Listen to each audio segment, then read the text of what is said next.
All right, we are here with the Oracle of London, Alexander Brickhurst in London. How you doing? And we have the great Gonzalo Lira in Ukraine. Gonzalo, how are you and how can people find you? First of all, before we jump into our topic, which is going to be Russia, China, the Democracy Now! Summit, Taiwan, Ukraine. We'll get into a lot of different geopolitical topics. But first of all, how can people find you, Gonzalo? Well, right now I'm on hiatus. I have the Coach Red Pill channel, CRP channel on YouTube, but I'm on a hiatus right now, and this hiatus will last through December. But starting on the 1st of January, I'm going to be producing more content.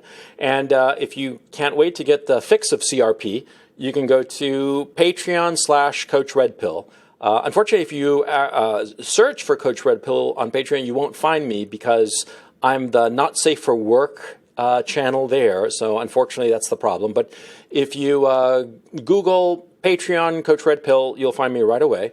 And I have over 200 videos there, 220 videos at this point on the Patreon channel. So please check it out there. And like I said, starting the 1st of January of 2022, I'll be posting regularly once again on my CRP channels. All right, and I'll put a link to the Patreon down below so people can find it. Let's jump right into it. Alexander, let's begin with you. We're going to talk about the Democracy Now! I believe that's what it's called, Democracy Now! Interesting. Good marketing this time. Democracy Now! Summit. Many countries have been excluded, or Ban has been excluded. Of course, China, Russia, because they're baddies. And they've been excluded as well.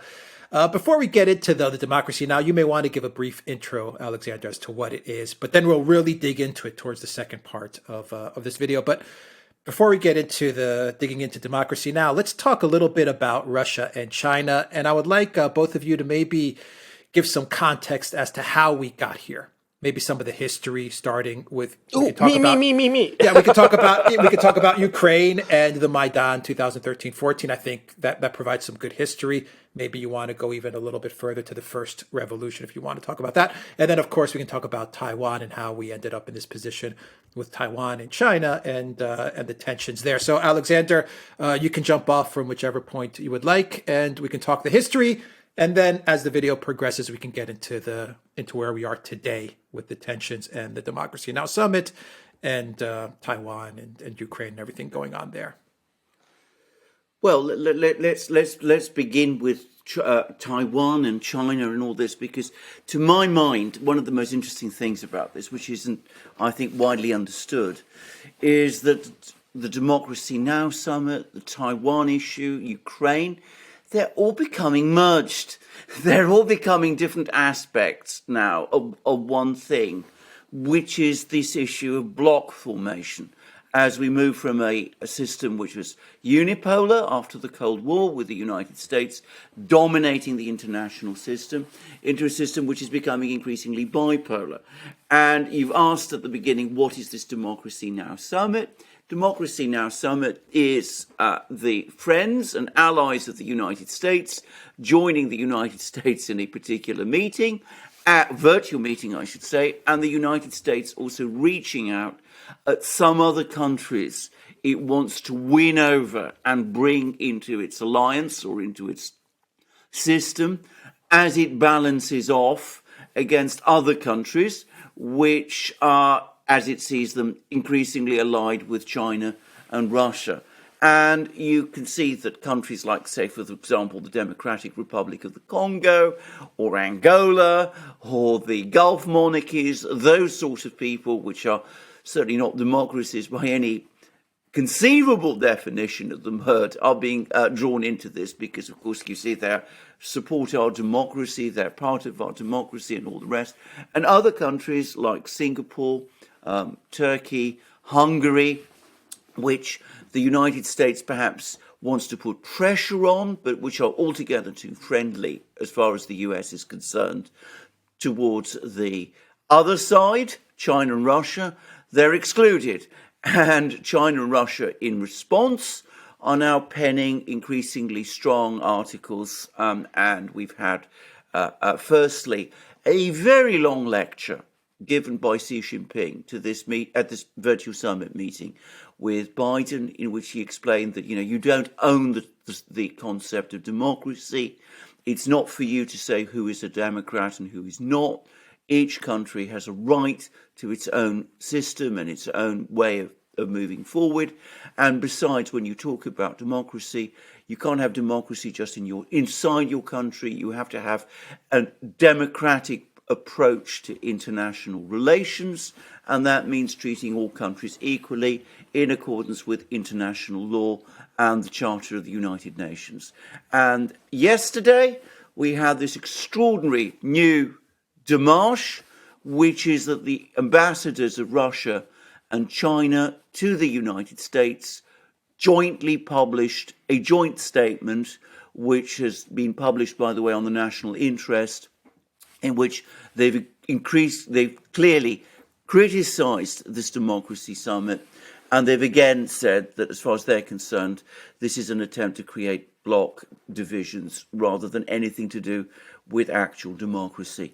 And whilst all that is going on, whilst this sort of separation of the world into blocs is taking place, you also see the two big festering crises which involve the two blocs, one being Taiwan, the other Ukraine. And one of the very curious and strange things about this is that when one of these crises seems to abate, and at the moment we're in a position where the Taiwan issue seems to have abated slightly, the other one, Ukraine, seems to heat up. And at the moment, the last couple of weeks, we've been hearing an awful lot about Ukraine and the situation in eastern Ukraine, and much talk about a war there. So one intensifies as one abates, and the response in each case to by the United States is that as things seem to get particularly difficult in one crisis or the other, they bring out the old man in the White House, they wheel him out, they arrange a summit meeting with the leader of the country that is, the problem. So a few weeks ago, 2 weeks ago, things over Taiwan which seem to look getting out of control. So you stage a virtual meeting with Xi Jinping. Doesn't actually resolve anything, but it does, as I said, lower the temperature a little. And with Russia, you have exactly the same thing. So things looked rather tense in Ukraine in the spring.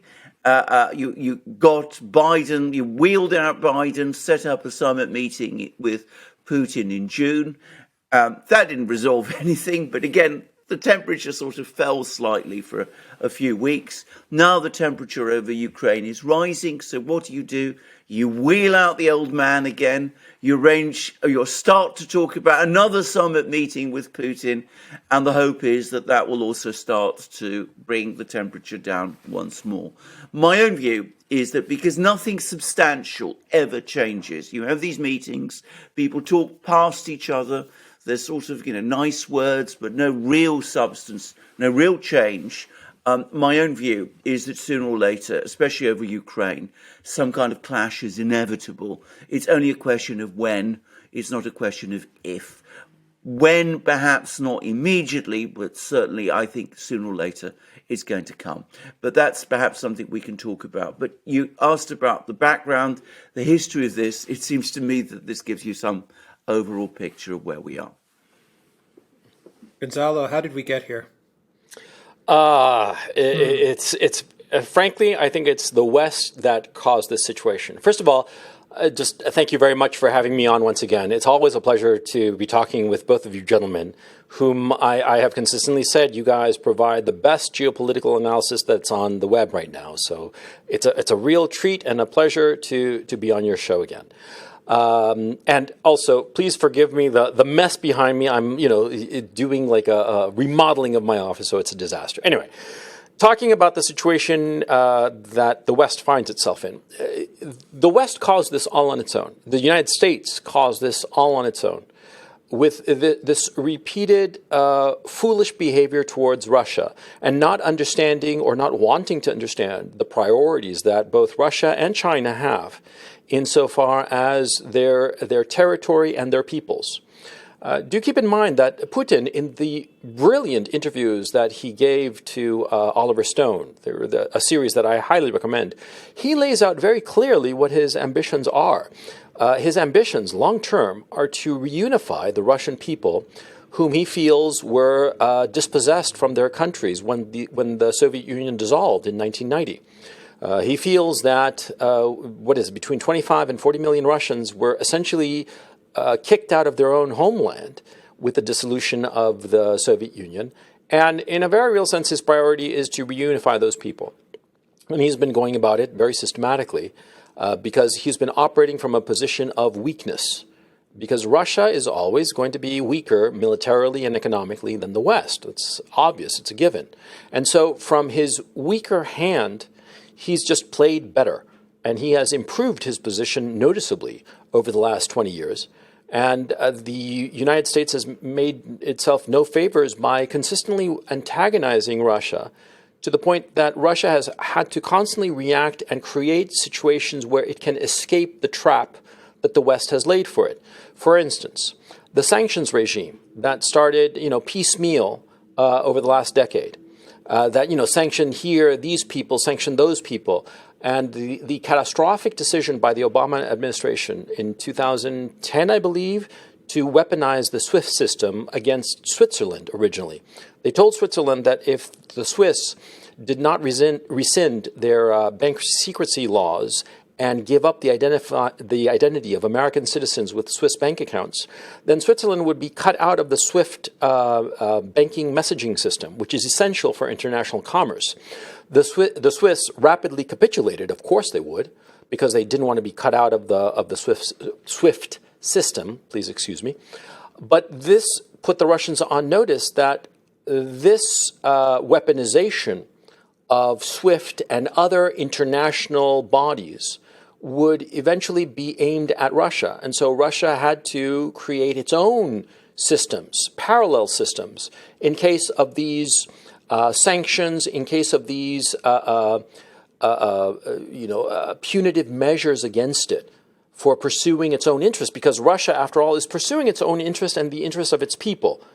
And that, one would think, is a democratic, it's satisfying the will of the people. You can claim that Putin is a dictator, yeah, but he is pursuing policies for the benefit of his people, and his people support him generally. And so, is that a democracy, or is that a totalitarian state? Anyway, the point, the Russians see how the West has weaponized international systems like SWIFT, like the internet, and so they've created their parallel systems because they realize that they will be the targets of this weaponization. And that has cut Russia away from the West. Putin, remember, always wanted stronger relations with the West until finally, after all of these punitive measures, these foolish sanctions that served no purpose other than to antagonize the Russians, eventually the Russians realized, we have the Chinese right next door. And the Chinese are consistently wooing us with, trade deals, with, rapprochement after the bad old days of the Cold War and whatnot. The Chinese want to be our friends. And the Russians, Putin and the Russians finally pivoted towards China. And what did they discover? They discovered Xi Jinping and the Chinese Communist Party with open arms, embracing the Russians, calling the Russians their priority partner, wanting, above all else, to have smooth relations with the Russians, giving the Russians, assuaging any problems that the Russians might have had with the Chinese insofar as intellectual property is concerned, and the borrowing, if you will, of military weapons technology that the Chinese have been guilty of, and so forth. All of this in an effort to not merely pacify the Russians, but bring them into the Chinese fold, make of the Russians China's best ally. And the Chinese have succeeded brilliantly. And it's because the Americans foolishly thought that they could kick Russia around, treat Russia frankly, like a prostitute.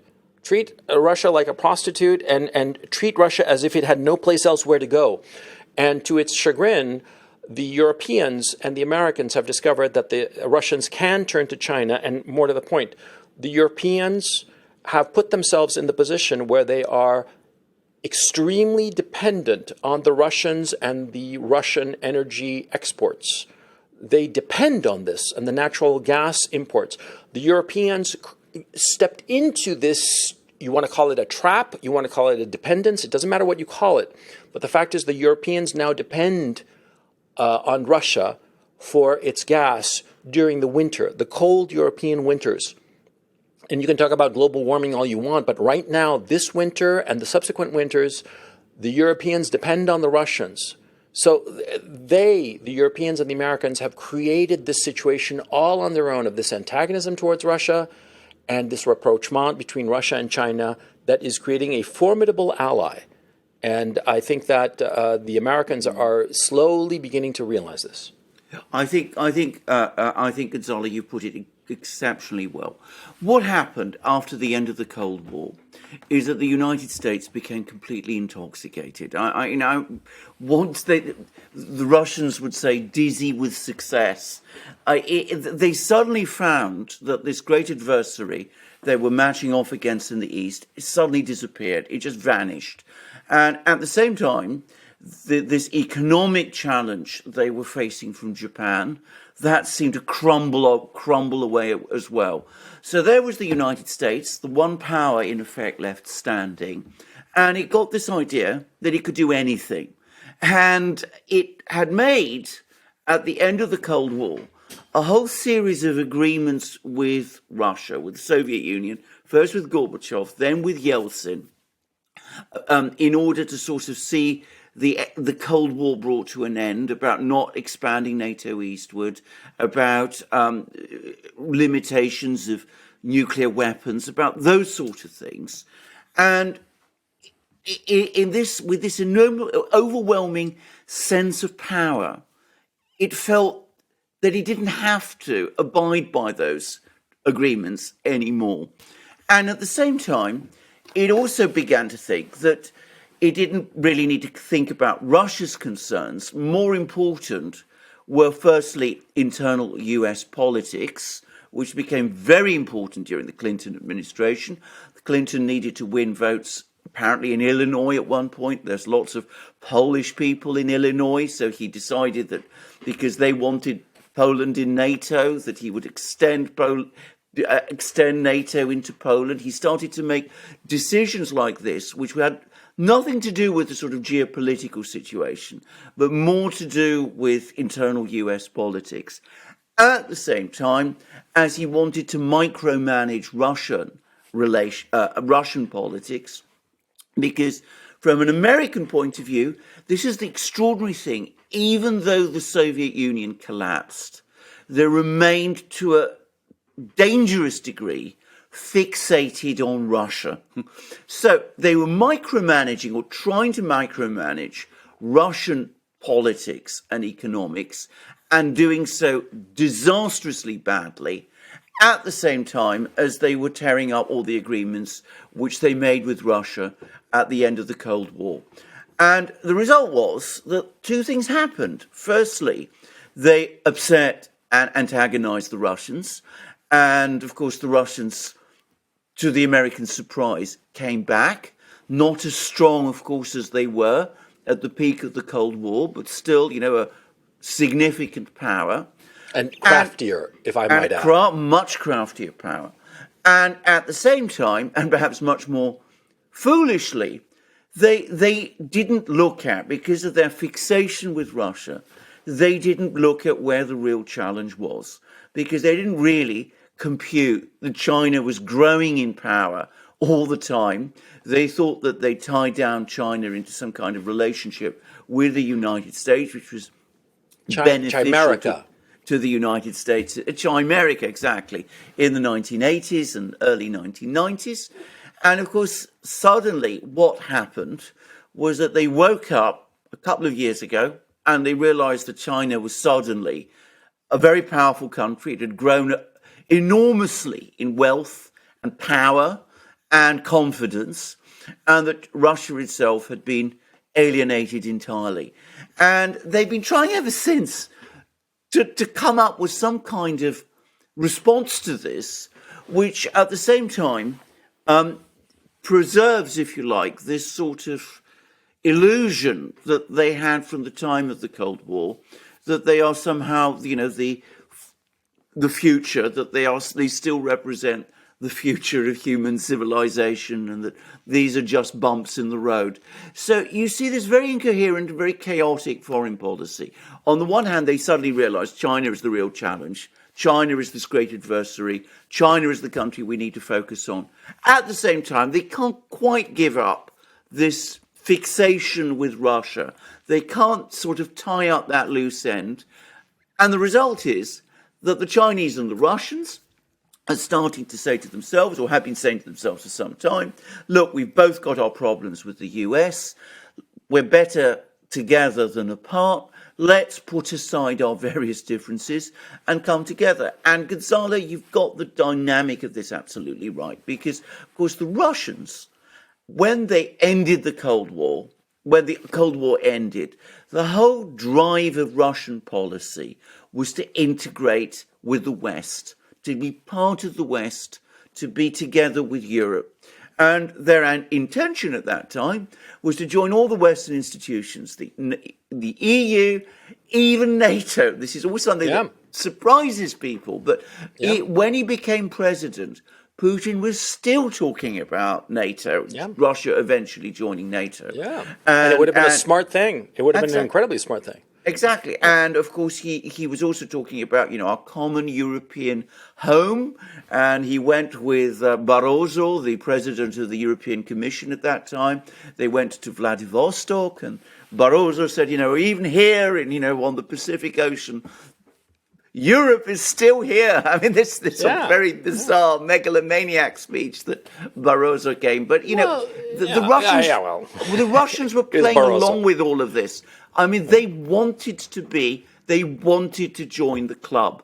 But when the door was constantly being slammed in their face, what happens is that this other person comes along, with all sorts of offers, all sorts of gifts, all sorts of reassurances of support and help. And eventually, and I think this decision was taken decisively around 2010, when, as I said, Obama started to tinkering with the SWIFT system. Around that time, the Russians decided in the end, well, this is not our plan A. Our plan A was integration with the West.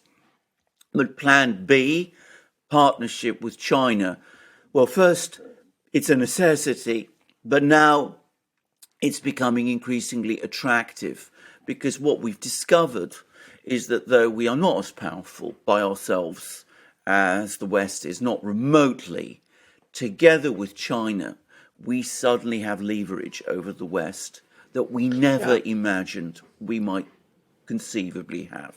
So this is where we are. It's foolish. A whole succession of foreign policy mistakes made in Washington that have created this situation, and no willingness or ability in Washington to step back, to think through what has happened, and to chart a new way forward. My thinking also is that the Americans and the Europeans, to a lesser extent, but certainly the Americans, do not seem to understand that Taiwan and Ukraine are existential problems for China and Russia, respectively. Because you see, if for American viewers, imagine if the Chinese had a friendly government in Canada, and the Canadian government was constantly egging on the Chinese to have Canada join in some military alliance with China and potentially have soldiers and military equipment of China in Toronto. I mean, the United States would have a fit, would freak out over that possibility. But that's essentially what's going on insofar as Taiwan and Ukraine is concerned. And the Americans seem completely oblivious to what this represents. You are poking these powers in the eye, and these powers, they realize that if the full weight and might of the American military were applied to either Ukraine or Taiwan, these powers, China and Russia respectively, would have quite the fight on their hands. But if they were able to divide American forces, that would be something else.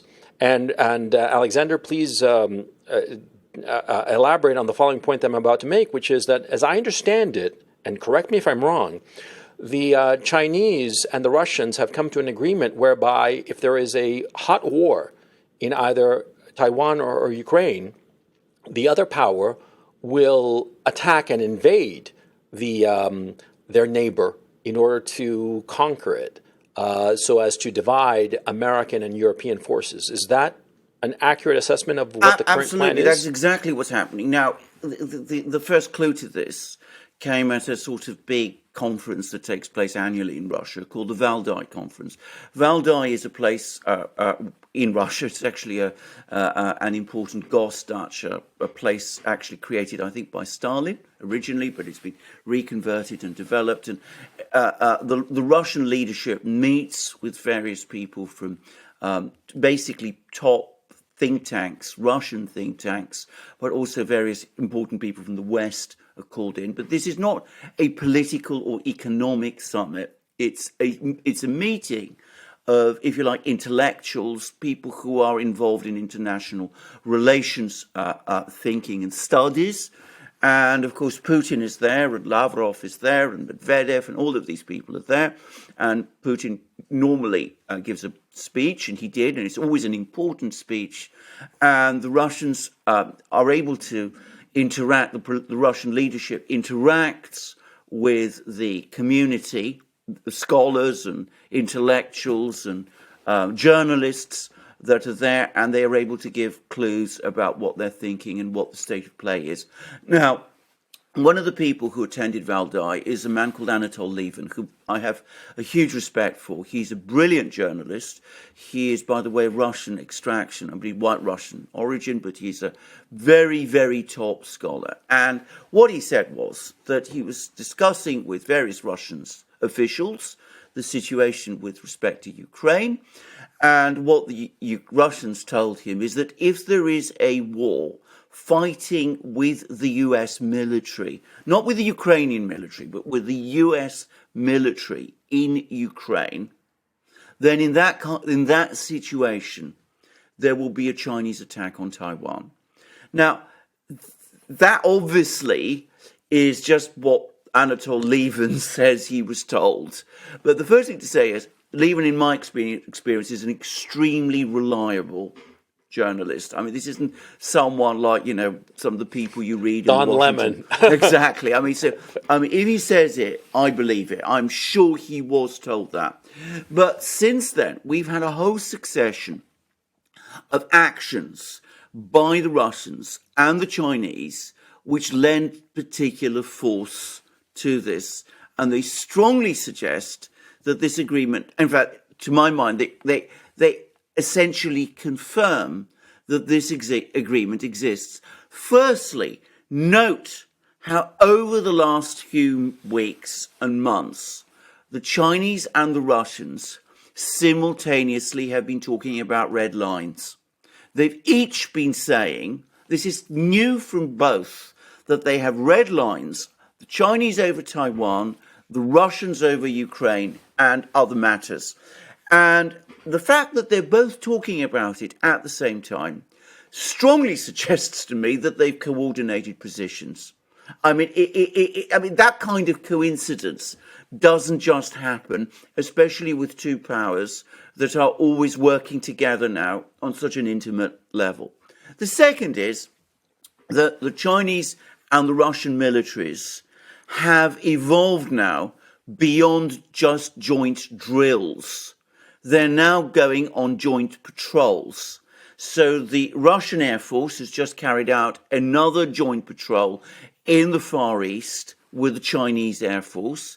And this comes after the Russians and the Chinese put together a joint task force which circled the Japanese home islands. So this is a military dimension to this relationship that had not existed at this level, at this depth before. Now we've had another statement which came out, I think, either yesterday or the day before from the Russians, in which they said, and this is an official statement, it was on the TASS news agency, it's been all but completely ignored. It's a really interesting one, and it's one I think it'll interest you, Gonzalo. It said that if Americans think that sending small numbers of troops to Ukraine is going to act as a tripwire that will deter the Russians from doing whatever it is that the Russians feel they need to do in the Black Sea or Ukraine, then the Americans are wrong. That they will not accept the presence of those troops as a tripwire. That, to my mind, by the way, is an extremely significant statement. And interestingly, the Chinese have been recently saying the same thing about the presence of these US troops in Taiwan. Now, we've not yet got to the position where the Chinese and the Russians start doing joint patrols in Europe and in the Arctic. But I am absolutely sure that within a fairly short time, that will come. Probably it's not happening at the moment for only one reason, which is that the Russians at the moment don't want to stir up the hornet's nest and lend further, give an appearance of extra tension at this level at the moment. But I fully expect that we will start to see it before very long. So it's clear these two powers are coordinating, and understand that if two countries talk about red lines in a situation when they are joining each other increasingly in military cooperation, they each talk about red lines, then each country will have informed the other very carefully about what those red lines are. There is bound to have been a negotiation, a discussion, and each will say, look, we understand if this happens, then we will support you, but we don't want you to take precipitate action to do this. So, if there's a US attack on Ukraine, or a Ukrainian attack, on eastern Ukraine, then that crosses a red line for Russia. China knows that at that point it supports it. Conversely, if Taiwan declares independence, that's a red line for China. Russia knows that it's going to support it. But against that, neither side, because they'll have coordinated everything, will have given the other a simple blank check. So if China decides, for example, to invade Taiwan tomorrow for no very good reason, well, that isn't a violation of red. But that's the kind of agreement, that's the kind of mutual understanding that these two powers have obviously reached with each other. And it's not understood or widely appreciated, but we have these comments at the Valdez Conference, which, as I said, I take as fully reliable, and they're becoming increasingly corroborated by what we actually see on the ground. My thinking also is that, see, all of this chaos, because it really is becoming chaotic rather, in East Asia and in Eastern Europe, all of this is because of the complete power vacuum in the United States and to a lesser extent in Europe as well. Because one could say that, the European Union is, but the European Union is in a sense leaderless, rudderless. And they're just going in random directions and self-destructive directions insofar as their various policies are concerned. But to focus in the United States, the power vacuum in the United States, it's increasingly clear that Joe Biden is a doddering old man. And it is also clear that Kamala Harris is a complete incompetent who will never become president, because I don't think that anybody trusts her. Of the other factions, apart from the Obama faction, none of the other factions trust her to be even semi-competent. And on top of that, she has a personal unpopularity that is remarkable. I mean, I've never seen a politician this unpopular. I mean, because nobody likes her. Not even her own adherents really like her. At least Trump had adherents who adored him personally. But there is nobody who adores Kamala Harris. But the point I want to make, the larger and very important point, I come from Chile, and we observed very, very carefully in 1982 when the Argentina invaded the Falkland Islands and called them the Malvinas and wanted to take them over. And at the time, the president of Argentina was a general called Galtieri. And this General Galtieri in Chile and in Peru and in Bolivia, we came up with this a saying that he's pulling a Galtieri, meaning he was a leader who had so many domestic problems that he decided to invade something thinking that it would be a walkover, that it would be an easy military victory that would shore up his domestic political position, but discovered to his dismay that the other side fought back and clobbered him and humiliated him. And so I have the sense that insofar as Ukraine is concerned, the Biden administration thinks that it can actually put troops in Ukraine and actually win. And they are about to get the surprise of their lives, because if the United States actually puts troops on the ground in Ukraine, or announces it, or is making moves to put troops on the ground at, say, battalion strength or better, the Russians would, I think and suspect and believe at this point, that would be a red line, a true tripwire. A few advisors is no tripwire, but a battalion strength or more, the Russians would invade. And it would be lightning fast, as they showed last April when they moved troops.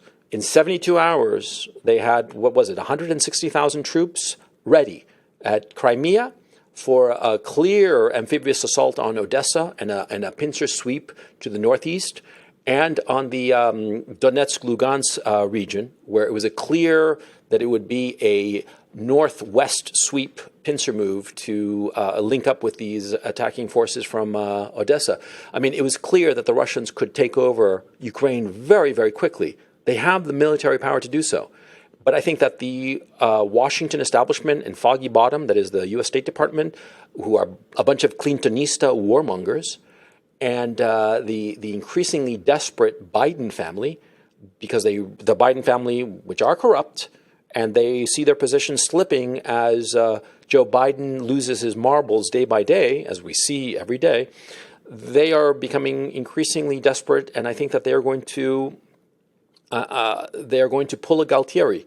They are going to make a foolhardy military move in Ukraine, which they think the Russians are weaker, and because they've already established that the Chinese are simply too strong for Taiwan, so they're going to make some ridiculous move in Ukraine, and I think that will happen. I do believe it will happen in the spring, because the Biden administration and the political operatives in the Democratic Party realize that the November 2022 election is going to be catastrophic for them, for their party, and so they will want a quick and easy military victory in Ukraine, and I think they're going to get the surprise of their lives. That's what I think at this point. And you guys tell me why you think I'm wrong if I am. No, I don't think you're wrong at all. I think the fundamental problem, and I think you put your finger on it, is the power vacuum in the United States. I mean, the United States system, the Constitution of the United States places the president at the head of the executive, not just, the cabinet. He doesn't chair the cabinet in the way that some, European prime ministers do. He is the actual decision maker. And it is only his decisions that are valid and which are enforceable across the entire United States government. If the president is not an active and figure, isn't somebody who's actually in charge, then anybody who tries to fill his role in his place and who tries to make decisions can't be sure that those decisions will be respected, because they have no legal force, no actual legal authority behind them. And in a situation like that, you get every conceivable faction in the United States government, and there are always many factions in the United States government. Each and every one of them will go its separate ways. So the neocons will continue to press on with their ambitions, because they are fixated with Russia, far more with Russia than they are with China. I mean, they've got an obsession with Russia. Some of them, by the way, I mean, not to dwell on this point, some of them are former Trotskyists. They have this animus towards Russia that dates all the way back to the Soviet era, because, they saw Russia as the Stalinist it's frankly, state. I mean, it's frankly an ethnic hatred on the part of certain members of the American leadership class and the American State Department. people like, for instance, Anne Applebaum, who is not part of the administration, but who is extremely influential, Victoria Nuland, who is part of the administration. These are ancient ethnic hatreds that these leaders have towards Russia, and they will never rest until Russia is destroyed, because of things that have nothing to do with what Putin is doing and have everything to do with things that happened 70, 80, 90, 100 years ago, which is absurd, but it's the truth. And these people in leadership positions who have this ethnic bias against Russia, in my opinion, they should be removed because they are acting to the detriment of the American people. But of course, they're not going to be removed. They're locked in tight. And they're going to carry out their ridiculous jihad against Russia. It's crazy, but it's true. Absolutely. And just bear in mind also that the people you've just mentioned are not people who have any military background or experience. None whatsoever. Or None any understanding of military. Exactly. Blinken, Sullivan, who is not of this group that has this ancient ethnic hatred, but he was trained by many, such as Stroke Talbot, very connected to Clinton. Yeah, all of these people, they hate Russia in a way that is illogical, and it's going to severely damage the United States. Is it though? Okay, Anne Applebaum also has a connection to Poland as well. You may want to get into that. Well, she's married. She's married to the Polish. So let's. Okay, first of all, we have Ukraine. I mean, I know how we got into the mess with Ukraine very well. I wrote a lot about that, but I don't know if you gentlemen would like to explain how we got into the mess of Ukraine. But my second question is this. Okay, how did we get here with Ukraine? We can go back to the Orange Revolution. Then we can take it all the way to the Maidan. There are many people, by the way, who do say that Russia, to their fault, and Putin to his fault, was asleep at the wheel with Ukraine. They had the first revolution. Russian intelligence failed Ukraine. They should have known what was going on during the Maidan period, and they failed there. You guys, I would like you guys to address this, and maybe this will go into a second segment of the video as well. But I would like you guys to address this. Taiwan, though, is a more interesting question for me because 5 years ago, no one talked about Taiwan. No. Really? I mean, maybe it was in certain circles where people specialized in this area, but in the general public, as far as Taiwan being a problem and a possible invasion and tension with China and all this stuff, 5 years ago, maybe even 3 years ago, no one was really talking about Taiwan. So how did we end up with Taiwan being such a central focus in a possible all-out war over Taiwan?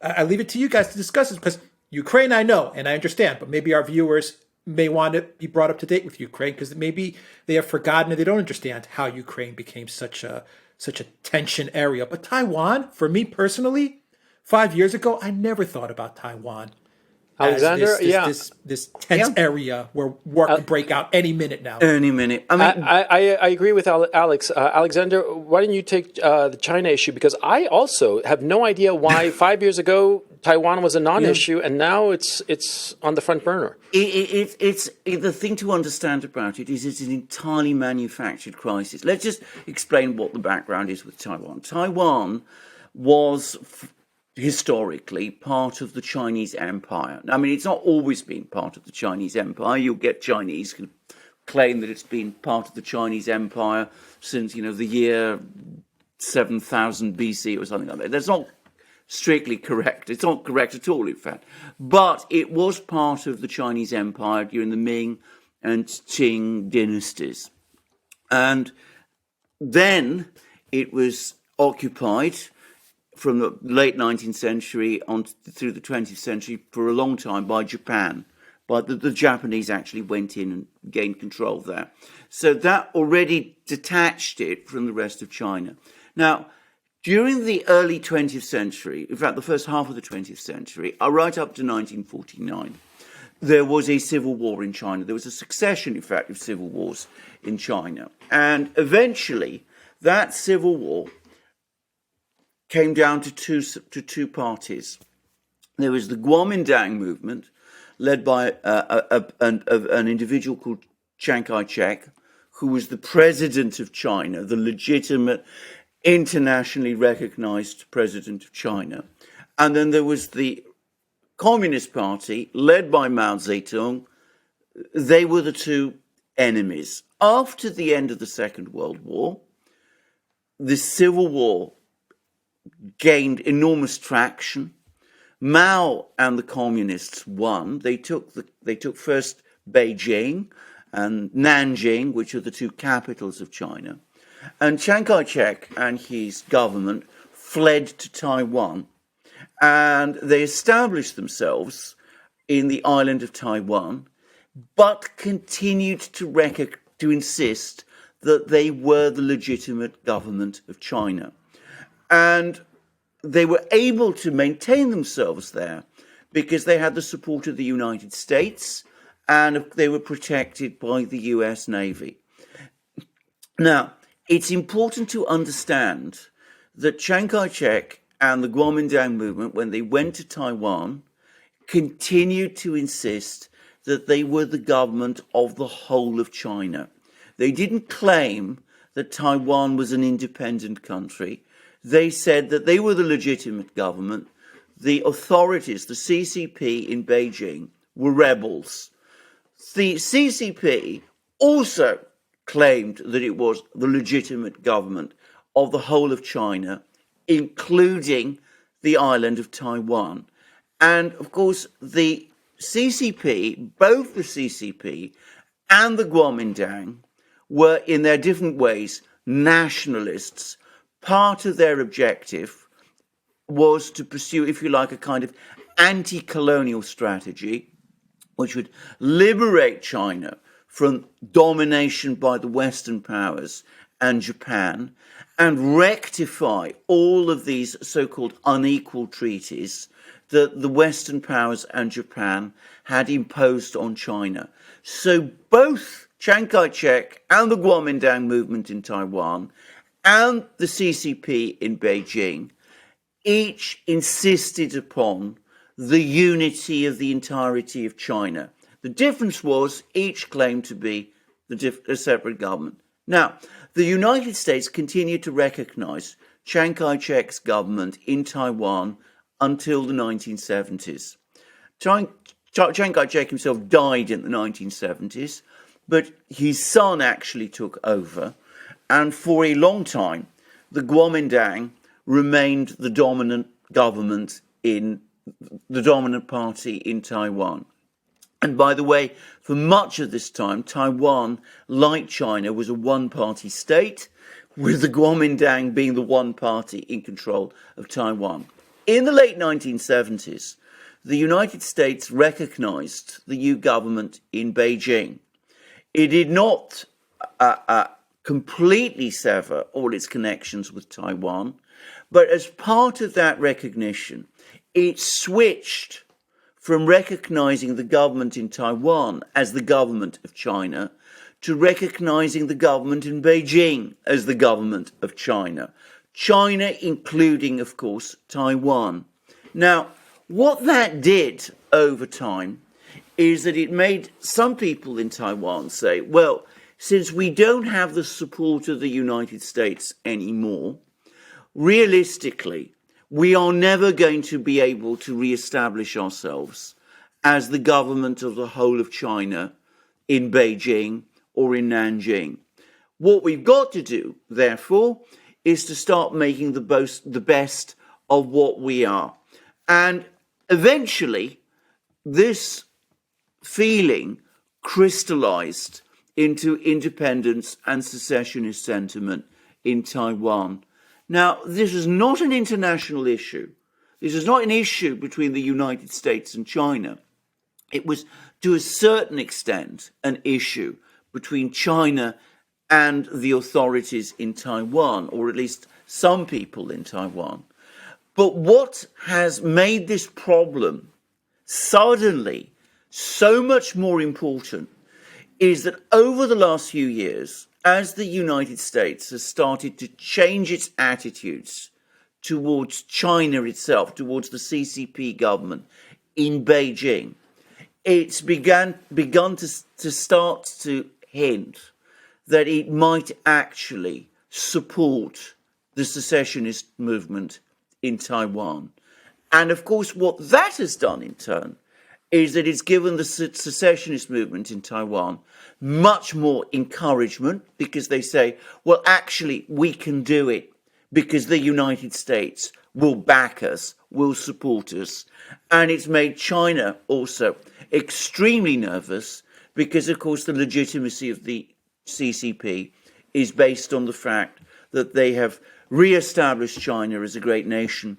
They've thrown off the colonial or semi-colonial yoke that there existed in the 19th and early 20th century, and their cause is to re-establish China as a strong, united state with all the various parts, including Taiwan, being reunited to the motherland, the Chinese motherland.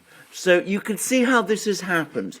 It's happened over various stages, tracing all the way back to the 1940s, but with US policy, in a way, in effect, making the big moves. US policy in the 1950s preserved this anti-communist government in Taiwan because it protected it then with the US fleet. US policy today is making the secessionist movements in Taiwan feel that perhaps it can achieve that independence from Taiwan that some people in Taiwan now want. And in both cases, it meant firstly that the Chinese Civil War of the 1940s and 50s was never completed, never quite ended. And now it's made China extremely nervous and very worried that Taiwan might actually go its own way. And of course, the CCP is committed to never letting that happen. That's a bit of a lecture, I'm afraid. I hope that has explained some of the issues. Yeah, and the great problem insofar as China is concerned in Taiwan is that the Chinese, the Communist Party in China, would see as a colossal loss of face, of dignity, if Taiwan were to declare independence. And that is just something unacceptable, because as people who know can tell you that the Chinese view the issue of face, that is a very subtle combination of dignity and the appreciation of others, is of extreme importance to the Chinese. And Taiwan would be just a blow that they would not take with arms crossed. They would attack. They would react in a way that is actually unpredictable. But that is absolutely right, and I think people underestimate this to their peril. I mean, a British businessman who worked in China until very recently told me, just to give an example of how strong face issues can be, that the drivers, for the official cars of the company he used to work for, if he asked them to take him to a particular address in the city where he was based, and they didn't know, they would drive around aimlessly rather than admit they didn't know. So, I mean, that gives you an idea, as I said, this is an extremely profound issue for China. Yeah. And to be straightforward about this, I mean, the entire legitimacy of the CCP government in China rests to a great extent on its ability, its capacity to show to the Chinese people that this long period of Chinese humiliation, which goes back to the early 19th century, has been finally ended. China has become once again a great nation, but also a nation which is entirely independent, united, and able to fulfill its full role in international affairs. If Taiwan secedes and makes that secession effective, and gets internationally recognized as an independent state, then to be straightforward about it, that will be a crisis of legitimacy for the CCP. It is for them an existential issue. And going back to this democracy summit we were talking about, one of the things that the Chinese feel, and one of the things about this democracy summit that's making them incredibly nervous, is that, of course, Taiwan is invited, even though it's not technically a country. And they're extremely worried that what it really is, the Democracy Summit is really all about, is edging the international community towards recognition of Taiwan as an independent country. I Or, think or this worse, is the Taiwanese government as the legitimate government of all of China. well, even that. Yeah. So, as I Yeah. said, you can understand how sensitive this issue is for China, and how I think, going back to your earlier point, Coach Gonzalo, I think people who don't understand this are playing with fire. The Chinese have repeatedly explained this, or tried to explain this. I think people in Washington, I think it washes over them. I just don't think they get this at all. I don't think they really understand that when the Chinese say... It's a failure of imagination. Exactly. Yeah, it's a failure to put yourself in the shoes of your opponent. Exactly. It's an inability to say, holy cow, if they were to do this to me, I would have a freak out, so I'm not going to do it to them. I also believe that the reason that the Americans started egging on Taiwan, because that's what it basically is because the Americans, the American administration during the later years of the Obama administration and now with the Biden administration, they didn't know quite how to handle China. Paradoxically, it was Donald Trump who did know how to handle China and who was realistic about the fact that Taiwan cannot be defended by the United States. If the Chinese really want it, they'll take it overnight. And so he was very realistic and very pragmatic about his dealings with China. And the Chinese actually liked him, Trump, because they knew where they stood with him. Whereas the Americans under Obama and now with Biden, who's being, his strings are being pulled by Obama and by Hillary Clinton and the crazies at Foggy Bottom, the Chinese never know. They never know where they're standing. And this is pointless, needless. The status quo between Taiwan and mainland China had existed since 1972. And everything was copacetic. They didn't have this need to create this chaos, and yet they did it for short-term gain, which is the hallmark of the Obama administration and now the manipulated administration of the Biden administration, which is that they kick at the pillars holding up the international status quo, thinking that they can get a short-term advantage and not realizing the medium and long-term and existential damage that they inflict. Well, going to the Ukraine to fill in the gaps for our viewers who might not know,